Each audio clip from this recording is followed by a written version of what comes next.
ये कहानी ममता की है। बचपन से ही घर में ये एहसास दिलाकर पाला गया कि औरतों को बोलने का हक नहीं है। अरे ममता, जरा जल्दी जल्दी हाथ चलाओ। रोज ऑफिस में देर पहुंचता हूँ तुम्हारे कारण।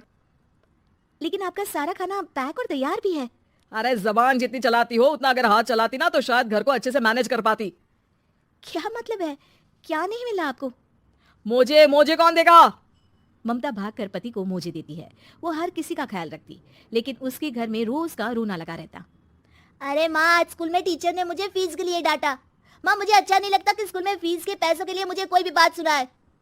अरे पर बेटा, ये तो पापा करते हैं ना सारा ऑनलाइन। मुझे तो इसकी जानकारी भी नहीं है। हाँ हाँ, बना लो बच्चों के सामने मुझे बुरा। अरे करता तो मैं ही हूँ, माना, लेकिन मुझे कोई सपना थोड़ी ना आएगा कि बच्चों की फीस जमा करनी है। अरे बताओगी तो तुम ही ना। ममता की अब ये आदत में शुमार हो चुका था। वो हमेशा हर बात के लिए खुद को ही दोषी मानती। एक दिन वो पड़ोस की दोस्त से कहती है, समझ नहीं आता यार, मैं इतनी डम कैसे हो सकती हूँ। बात तो सही भी है ना। अब पति बेचारा नौकरी करे, पैसे कमाए, या फिर ये देखे कि बच्चों की फीस का वक्त है। क्या करूँ यार। पता नहीं, मेरे पति तो सारा काम खुद ही करते हैं। वो तो कहते हैं कि तुम थक जाती होगी, सारा दिन घर बाहर बच्चे तो। अच्छा, ऐसे भी पति होते हैं क्या? अरे क्या बात कर रही है? भाई साहब कभी तुझे किसी बात के लिए सुनाते नहीं? किसने कहा नहीं सुनाते? अरे ये पति चीज ही ऐसी होती है कि बिना पत्नी को सुनाए उन्हें चैन की नींद कहाँ आती है। तो तू भी परेशान रहती होगी कि कैसे, क्या, कब भूल गई। अरे वो तो मुझे बस इस बात के लिए ताना देते हैं कि मैं वक्त पर खाना क्यों नहीं खाती या पार्लर जाकर अपनी साज सज्जा क्यों नहीं करवाती। पड़ोसन बोल ही रही होती है कि ममता के बेटे की आवाज आती है। अरे माँ, क्या हो गया? लग नहीं रहा कि आज आप मुझे पानी भी देगी। अरे कब से खाने के लिए वेट कर रहा हूँ। अरे यार मैं चलती हूँ, बेटा खाने के लिए वेट कर रहा है, मैंने उसे खाना भी नहीं दिया। अरे 12वीं में पहुंच चुका है तुम्हारा बेटा, उसे बोलो खुद पानी लिया करे। मैंने तो अपने बच्चों को काम करना सिखाया है। अरे यार, खुद की भी तो कोई लाइफ है। माना जब नहीं कर सकते थे तो किया, लेकिन अब इतने बड़े बच्चों की हर बात मानेंगे तो मुश्किल तो अपने को ही होगी। ममता को पड़ोसन की बात में दम तो लगता है, लेकिन करे क्या, आदत भी तो खुद ही ने डाली थी। ममता घर जाती है कि तभी बेटी आ जाती है। माँ, परसों मुझे एक शादी में जाना है। तेरी वो जो लाल वाली साड़ी है ना, उसे दे देना। मैं आज जाकर टेलर को दे दूंगी, वो उस साड़ी से सूट बना देगा। अरे नहीं नहीं तारा, वो मेरी माँ ने मुझे दी थी और उस साड़ी से मेरी काफी भावनाएं जुड़ी हैं। तुमको ना मैं दूसरी साड़ी दे दूंगी। ओके, कोई बात नहीं, लेकिन आज दे ही देना पक्का। तारा माँ की साड़ी से सूट बनवाकर पार्टी में जाती है, लेकिन जब वो पार्टी से लौटती है। क्या है, मैं तो समझ ही नहीं पा रही हूँ। अरे जब वो साड़ी मांगी थी तो ये छल्ली सी साड़ी क्यों दे दी? मैं ही पागल थी जो इस साड़ी का सूट बनवा लिया मैंने। माँ, जानती भी हो कि कॉलेज में मेरी कितनी हंसी उड़ी। तभी वहां ममता का पति सुनील आ जाता है। अरे गवार औरत, जब बेटी साड़ी मांग रही थी तो दे देती ना।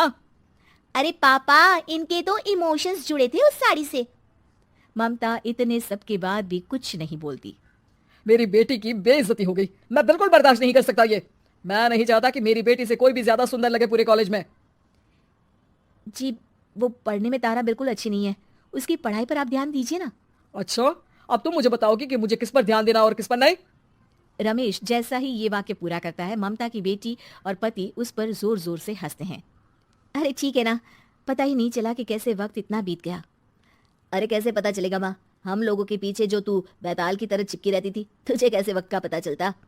ममता को पहले सास ससुर, फिर पति और बच्चों की तरफ से इस तरीके की बातें सुनकर उसका मन बहुत दुखी रहता था। एक दिन, सुनो ना, बहुत दिनों से कमर के नीचे बहुत दर्द रहता है। कल मैंने देखा तो एक फोड़ा था। अरे ममता, एक बार अपने पति से बात करो, वो तुम्हारा फोड़ा डॉक्टर को दिखा देंगे। अरे नहीं नहीं, वो तो गुस्सा हो जाएंगे। अरे क्यों गुस्सा हो जाएंगे? तुमको दर्द है। हाँ, लेकिन वो यही बोलेंगे कि ऑफिस जाऊं या फिर तुम्हें लेकर डॉक्टर के पास।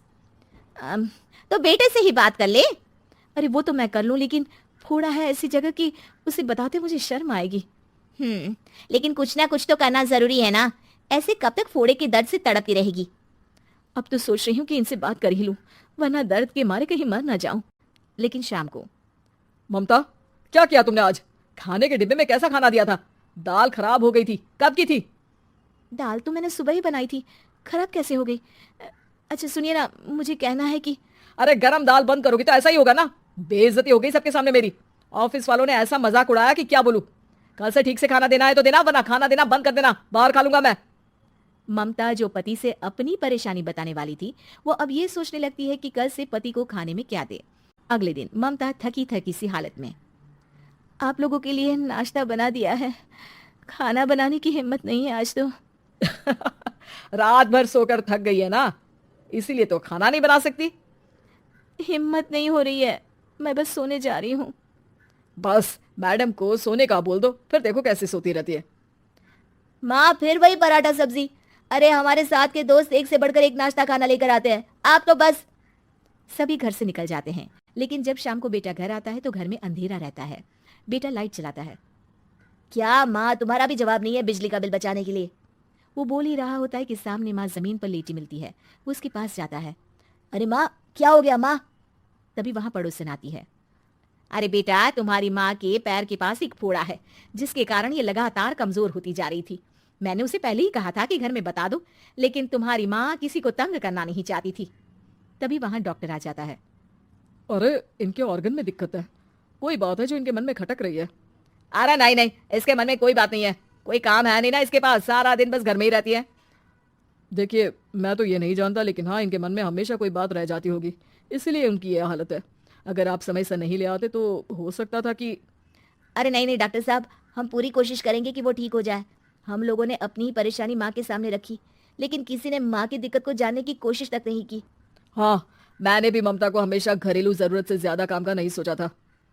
ममता को होश आता है और वो खुद को अपने बेडरूम में देखती है। वो उठने की कोशिश करती है कि माँ अब आप नहीं उठेंगी, हम लोग है ना, हम लोग आपको पूरी तरह से खुश रखने की कोशिश करेंगे।